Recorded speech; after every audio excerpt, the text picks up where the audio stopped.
je ne pouvais pas partir du Danemark sans avoir rapporté un souvenir danois. J'ai nommé les Lego. Eh bien, salut Anaka. Salut Alice. Pour commencer, que pourrais-tu me dire sur toi, s'il te plaît? Moi je suis Anaka, comme vous l'avez entendu Eris m'appeler, et je suis un ado nomade depuis 2019 et en IEF depuis toujours. Et moi, et tout. Et tous les week-ends, on vous partage un événement de notre quotidien d'ado nomade. Ouais. Et aujourd'hui, là, j'allais vous présenter ce que j'ai ramené du Danemark. Et c'est? Énorme. Vous l'avez déjà vu, c'est des Lego. Enfin, vous l'avez vu, je vous l'ai dit. Et surtout, c'est qui nous bassine avec depuis longtemps. Ah, c'est le set Lego technique que je veux. Ah, c'est celui que je veux vraiment. Ah, c'est le plus grand Lego technique du monde. C'est celui qui a le plus de pièces. Il faisait partie de ceux que je voulais le plus. D'ailleurs, je vais aller le chercher. Et il va bien. Donc, voilà le set en question. Ouais, c'est gros. Non, pas vraiment. Au point quand même que j'ai dû changer d'angle de vue pour l'avoir en entier dans ma caméra. Oui, mais bon, bref. Et donc, c'est quoi ce set-là exactement? Ce set-là, du coup, c'est le 42100. Je connais un peu. Parce que je lui en parle beaucoup. Voilà. Et c'est surtout le plus gros set Lego technique qui existe actuellement. Il fait combien de pièces du coup? Il en fait 4100. Pile poil tout rond? Non, pas pile poil tout rond, mais aux alentours. Et donc, pourquoi tu voulais ce set-là? Parce que déjà, il est énorme, il est incroyable, il est entièrement motorisé. Entièrement. Entièrement motorisé, ça veut dire que toutes les fonctions, donc les chenilles, la rotation de la tourelle, le bras, les 3 articulations et l'ouverture du godet, c'est motorisé. Ah. Oui. Du coup, si on prend par rapport à un précédent des trucs que tu as déjà présenté, il a combien de fonctions ce set-là, le 42100? Et d'ailleurs, c'est quoi le machin? Je pense que c'est une pelleteuse, mais quoi exactement comme pelleteuse? Tu sais à peu près? Oui, du coup, pour la première question, il a 7 fonctions motorisées, plus une pas motorisée. Enfin, c'est pas vraiment une fonction, c'est juste l'échelle qui se déplie. Un truc classe. Voilà. Et il a 3 endroits qui peuvent s'ouvrir pour voir l'intérieur. Ok.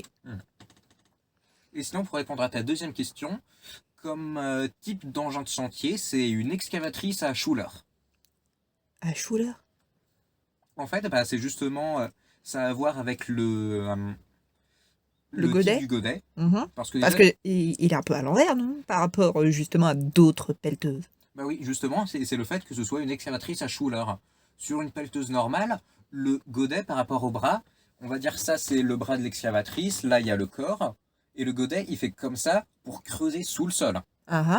Sauf que là, elle va faire l'inverse, en fait, elle va pas creuser le sol, en fait, le godet, il est plus pour grignoter un mur, par exemple, une falaise. C'est utilisé dans les grandes milles à ciel ouvert. Ok, je comprends mieux du coup. Oui, voilà, en fait, là, il va y avoir un mur, et avec le godet, elle va grignoter le mur. Littéralement. Ouais. Ok. Et qu'est-ce que tu as vu la première fois lorsque tu l'as acheté? Parce que tu l'avais vu qu'en photo, jamais en vrai, je crois. Donc, ça fait quoi? Je dois dire, il y a quand même pas mal de sets qui font cette impression-là, sur les photos, de pas rendre vraiment gros. Ouais, elle paraît plus petite en photo. Ouais. Je savais qu'elle est censée être super impressionnante et honnêtement, elle l'est beaucoup plus que ce que j'imaginais.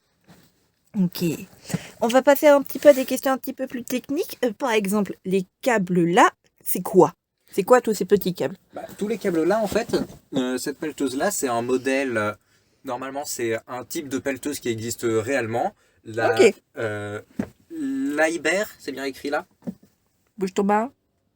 Ouais, Liebherr 9800. Ok. Pourquoi 9800? Ça doit être le numéro de la pelleteuse. Ça, Ok. honnêtement, je sais pas. Et en fait, c'est une pelleteuse justement hydraulique, enfin avec des câbles comme ça. Et même si les vérins utilisés pour la version Lego ne sont pas des vérins pneumatiques, ils ont quand même mis les câbles pour du réalisme. Et donc, il y a combien de moteurs là-dessus pour tout alimenter? 7. Tu peux me les montrer là? Oui, ici, là, en soulevant, on peut voir un moteur ici, le Alors, moteur de la chenille. bouge ta main. Je ne sais pas si on le voit très bien sur la vidéo, j'espère. Ça doit être ça. Je vois pas trop ce que je fais, mais c'est ça, normalement. Ok. Voilà, donc ça, c'est le moteur de la chenille gauche. Et il y a... Et il y en Le a... même sur la chenille droite. Ouais. Après, je crois que le moteur pour la rotation, il est totalement invisible. Et après, on peut voir sous le bras, ici, il y a un moteur, ici, il y en a 2 dans le bras pour faire la première et la deuxième articulation. Ok. Ou non, je crois la deuxième et la... Enfin, pour faire 2 articulations du bras. On peut voir là un autre moteur pour faire une autre articulation. Et un ici pour faire l'articulation qui est tout au bout ici, à savoir l'ouverture du godet. Qui a aussi une là-dedans. Ouais. Qui a aussi une particularité des excavatrices comme ça, c'est que le godet, elles ne peuvent pas le vider comme une pelleteuse normale. Bah oui. Du coup, le godet, ce qu'il va faire, c'est qu'il s'ouvre. Je vais vous montrer un petit peu. Par contre, je ne pourrais pas vous faire de démo motorisée car, Oh non. oui, pour 2 raisons. Car elle n'a plus de pile et en plus, elle est vraiment poussiéreuse, donc ça pourrait abîmer les vérins. Donc tu l'as pas encore démonté pour la dépoussiérer? Non, pas encore. Car j'avais trop envie de vous faire une vidéo à son sujet. Ouais. Ouais. Donc, là, le godet, il s'ouvre comme ça. Ouh, classe. Pour vider son contenu. Donc ouais, c'est vachement classe. Et donc, il y a quoi dans la mécanique qui est là-dedans qui est réellement utilisé pour faire marcher la machine, justement? Et qu'est-ce qui est là juste pour faire joli, entre guillemets, comme les tuyaux en haut? Techniquement, tous les mécanismes, ils sont utiles, on va dire. Il y a l'échelle là, derrière. Après, il y a... on peut accéder au système hydraulique. Bon, du coup, évidemment, c'est pas un vrai système hydraulique. Via les 2 ouvrants ici. Ok. Là, comme ça et comme ça. Oh. Du coup, il y a quoi dans ça? Le système hydraulique, le système hydraulique, mais factice. Car, Évidemment. oui. Il n'y a pas de flotte là-dedans. Ouais. Et on peut aussi le voir ici à travers le sol vitré, mais qui est très poussiéreux, donc on le voit pas vraiment non plus. Et concernant justement l'articulation du bras aussi, est-ce que c'est vachement réaliste ou est-ce que ça a quand même été simplifié pour le Lego technique? Les Lego, ça implique forcément des simplifications. Mais beaucoup ou pas beaucoup? Non, par rapport à la vraie pelleteuse, elle est vachement fidèle. Il y a juste le bras, il est un peu trop large, mais si il pouvait pas être plus fin, car sinon les vérins, ils n'avaient pas la place de se croiser. Ok. Et aussi, je crois, normalement, les vérins, ils doivent être accrochés dans l'autre sens. La tige qui se déploie accrochée de ce côté-là et cette partie-là de l'autre. Juste inversé en fait. Oui. J'allais justement te poser une question là-dessus, mais tu m'as devancé. Voilà. Mais en Lego, c'était un petit peu compliqué à refaire. Pourquoi? Parce que ça voudrait dire que au lieu de faire arriver la rotation des moteurs ici, ici et ici, Ouais. il aurait fallu la faire arriver ici, ici et ici. Ce qui était très compliqué. Oui. Je comprends. Et si ça fonctionnait du coup comme une vraie pelleteuse, ça ferait exactement les mêmes gestes. Ça grifferait, ça effriterait les falaises, les sols, pas les sols, mais les murs, etc. Elle marche vraiment comme une vraie pelleteuse machine truc? Logiquement oui, même si tu la mets devant une falaise, je pense que le godet va claquer avant la falaise. Donc oui, tout est relatif, mais normalement oui. Par exemple, si tu la mets devant un gros tas de trucs, elle va pouvoir prendre une grosse pelletée et le vider quelque part. J'ai déjà vu des vidéos en l'utilisant pour remplir la croquette des chats. J'ai trop envie d'essayer de faire ça. Obscurité, elle risque de pas beaucoup aimer, elle va avoir plus peur qu'autre chose. Hein. Elle est assez lente, donc elle devrait pas trop lui faire peur. Bon. Et question un petit peu plus générique là sur tes Lego techniques de manière générale. Pourquoi déjà t'aimes les Lego techniques? Et tu t'en sers comme des jouets ou d'une certaine façon tu les exposes? Alors déjà, en camping-car, c'est assez compliqué d'exposer des trucs. Bah ouais. Donc non. J'en ai juste un qui est exposé chez notre grand-mère. C'est un bateau dans une bouteille, car il est vachement joli. Et puis c'est des Lego, c'est pas des Lego techniques. Oui. Et bah, je m'en sers. Bah, je les expose pas, non. Non, on n'a pas trop la place, c'est vrai. Il n'y a pas de place. Et puis, j'aime quand même bien m'en servir. Et t'aimes bien les démonter aussi? Oui, parce qu'après, c'est sympa de les remonter ou même de construire d'autres choses avec. Ouais. Donc toi, c'est vraiment le côté montage, création limite qui Ouais. te plaît plus plutôt que le simple plaisir de l'avoir là exposé sur une étagère. Toi, Ouais. c'est vraiment pour t'en servir que tu veux faire ça. Parce que je trouve que quand c'est exposé sur l'étagère, bah, tu s'en sers pas trop et au final, ça prend quand même vachement la poussière. Bah, comme celui-là. C'est pas faux. Ouais. Et c'est quoi le truc le plus badass sur le modèle là? Hormis sa taille. Euh, Bah, je sais pas. Je dois dire le fait qu'elle soit vraiment massive, pas forcément qu'elle soit énorme, mais vraiment massive, je trouve. Elle est lourde? Bah, comme j'avais dit avant, environ 4 kilos, bah, 4000 pièces. En moyenne, bon, ça dépend de quelles pièces sont utilisées, mais 1000 pièces, c'est 1 kilo. Environ, si tu prends 1000 godets comme ça, ou 1000, je sais même pas comment ça s'appelle, les petites pièces noires bah, qui sont utilisées dans tous les sets, c'est sûr, ça fera pas le même poids. Mais bon, c'est une moyenne, environ. Et par rapport à obscurité, par exemple, là, elle pèse 4 petits kilos, un truc du genre. Je pense qu'elle surpasse obscurité. Oui, c'est sûr. Donc, ouais, plus ou moins 4 kilos, soit un truc du genre. Oui, environ. Donc, comment tu fais pour la trimballer sans l'abîmer? Bah, je la soulève. Parce que t'es quand même vachement pointilleux sur le déplacement. À chaque fois que moi, je dois déplacer ces Lego techniques, Anaka, il y a une manière bien spécifique de les prendre. Hein. Donc, celle-ci, c'est quoi la méthode de déplacement? Bah, faut la prendre par au-dessous de chaque côté et soulever. Ok. Comme ça, on peut voir un peu au-dessous. Fais voir, fais voir, fais voir.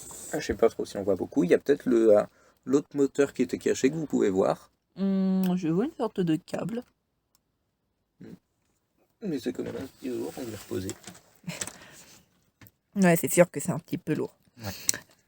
Et un truc un peu bizarre pour le coup qui est dessus, que tu penses qu'aurait pas forcément trop besoin de sa place. Non. Enfin. Moi, j'aurais dit l'échelle parce que franchement, elle ne sert pas à grand chose. Hein. Bah, si.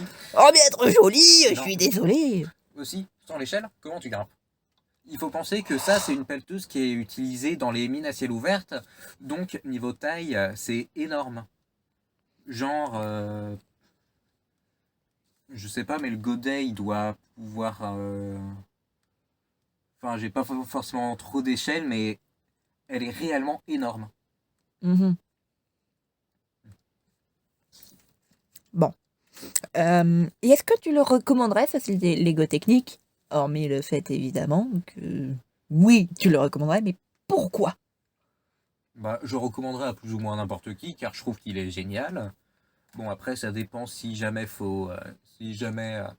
Ça dépend de qu'est-ce que tu veux mettre au total en Lego. Bon, moi, j'ai eu, comme d'habitude, certains vont dire comme d'habitude, j'ai eu de la chance et je l'ai trouvé pas cher. Tout est relatif, mais c'est sûr que par rapport à son prix d'origine, parce que toi t'achètes énormément de Lego techniques d'occasion, Pas énormément, exclusivement. oui, à des très bons prix, parce que pour ceux qui ne le savent pas, Anaka, il est né sous une excellente étoile qui lui permet d'avoir un pot de dingue. Et littéralement, un jour on vous fera une petite compile de toutes les occasions où Anaka il a eu énormément de chance.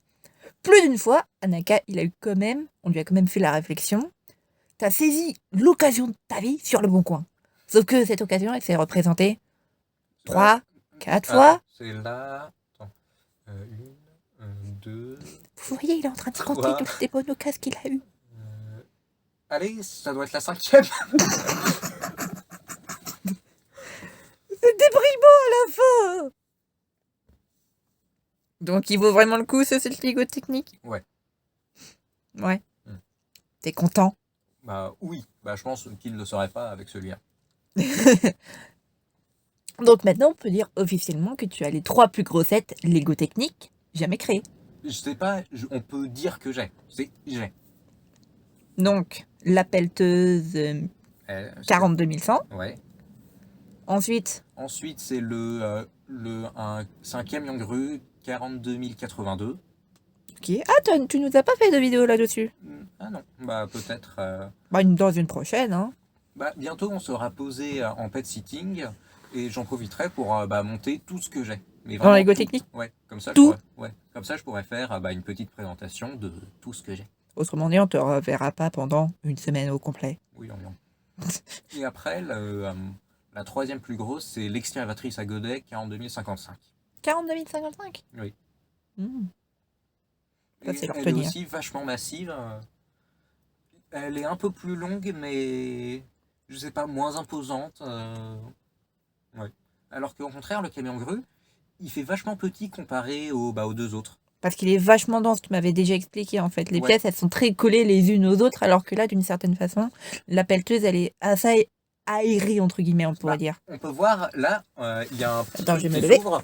On peut voir que effectivement, c'est relativement peu concentré la construction. Ouais, effectivement, On voit qu'il y c'est a pas de mal l'espace. vide même. Oui, on voit qu'il y a de la place. Vas-y, on voit un petit moteur. Le moteur de l'articulation principale, je dirais. Oui, je tourne. C'est quand même impressionnant toute la mécanique qu'il y a là-dedans. Oui.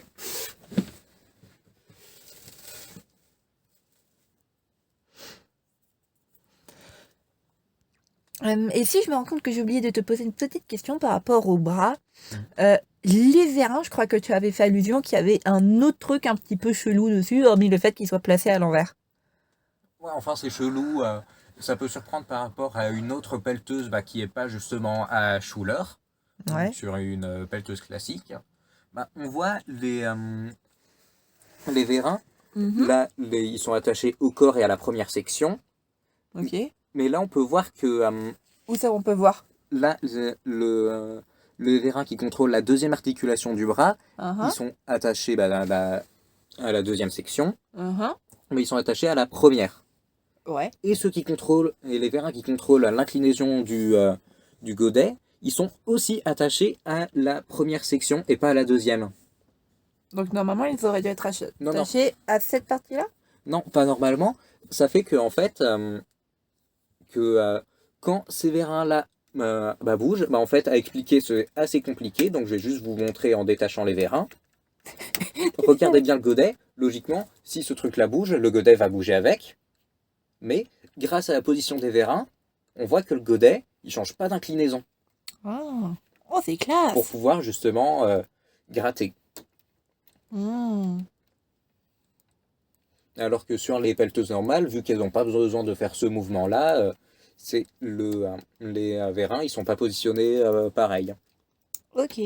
Ah, c'est classe. Ouais. Et tu penses que t'en as pour combien de temps à le démonter et à le reconstruire? Démonter, c'est pas long. Vu la taille et comme c'est pas spécialement complexe, je dirais environ 3 heures, 3 petites heures. 3 petites heures. Tu dis ça avec une telle nonchalance. C'est pas si long. Tout de même, tout de même. Et montage, comme c'est pas non plus spécialement complexe, ça c'est un truc. C'est pas parce que c'est gros que c'est complexe. Par exemple, celle-là, elle est vachement peu complexe. Ah ouais? Par rapport à quel autre set, par exemple, qui est quand même un petit peu imposant et plus complexe? Le camion grue dont je parlais tout à l'heure, il est beaucoup plus complexe. Ok. Oui. Par rapport à quoi, par exemple? Qu'est-ce qui fait qu'il le rend plus complexe par rapport à la pelleteuse là? Déjà, le fait, je pense que la construction soit assez condensée, ça ajoute à la complexité. Ouais. Et surtout, ce modèle-là, vu qu'il est entièrement motorisé, il n'utilise pas beaucoup de systèmes d'engrenage vraiment compliqués. Ah oui, donc. Parce que dès qu'il y a des engrenages, tout de suite, c'est un petit peu plus complexe parce qu'il faut calculer différents trucs, ratio et tutti quanti. Oui, même si elle en a quand même beaucoup, les systèmes sont pas aussi complexes que dans le camion grue. Parce que, par exemple, le camion grue, je suis pas sûr, mais je crois que c'est justement ce set-là qui a introduit les boîtes à vitesse à double sens. Je n'ai absolument rien compris. C'est pas grave, je vais expliquer rapidement. En gros, le camion grue, il n'est pas motorisé comme l'excavatrice. Il a un moteur pour faire fonctionner chaque fonction, mais du coup, pas télécommandé, et ce sera une fonction à la fois. Ok. Et en gros, il y a des boîtes de vitesse pour choisir tu vas faire quelle fonction. C'est clair ou pas? Attends, répète un coup. il y a le moteur qui va tourner, qui va faire tourner les engrenages. Ah, Il va y avoir un petit switch en gros qui va faire si le moteur il va faire fonctionner telle fonction, par exemple le levage du bras, ou telle autre fonction, le déploiement des stabilisateurs. un peu comme lorsqu'on passe une vitesse sur une voiture. Oui, sauf qu'au lieu de changer la vitesse, ça va juste changer la fonction. Ok. Et justement, les boîtes de vitesse à double sens, ça fait qu'en fait, la boîte de vitesse, elle va activer la même fonction, mais en sens inversé. Donc, Juste, donc, ça fait que ça peut lever le bras et le et le descendre. descendre. Oui. Et du coup, les sets qui ont ça, le moteur, tu peux l'allumer que dans un sens. Parce que quand tu allumes dans un sens ou dans l'autre un moteur Lego Technique, la rotation tourne d'un sens ou dans l'autre. Ok. Et donc, en fait, c'est vachement plus pratique à manier car faut juste que tu regardes le petit autocollant, qu'est-ce qu'il y a écrit dessus, de quel côté ça monte ou ça descend, et pas de se souvenir dans quel sens il faut faire tourner le moteur. Ok, bon. Suite à cette explication un petit peu coton à Naka, j'avoue que j'ai un petit peu mal à la tête. La vidéo est un petit peu longue, je crois. Donc, merci pour toutes les magnifiques explications que tu m'as fourni. Fourni. Voilà. À propos de de ce magnifique objet là, qui prend énormément de place. Non, pas tant que ça. Si, quand même. Non. Tu vas le coller où? Tu dors comment? Et je le sors de mon lit après. En tout cas, merci beaucoup Anaka. Mhm.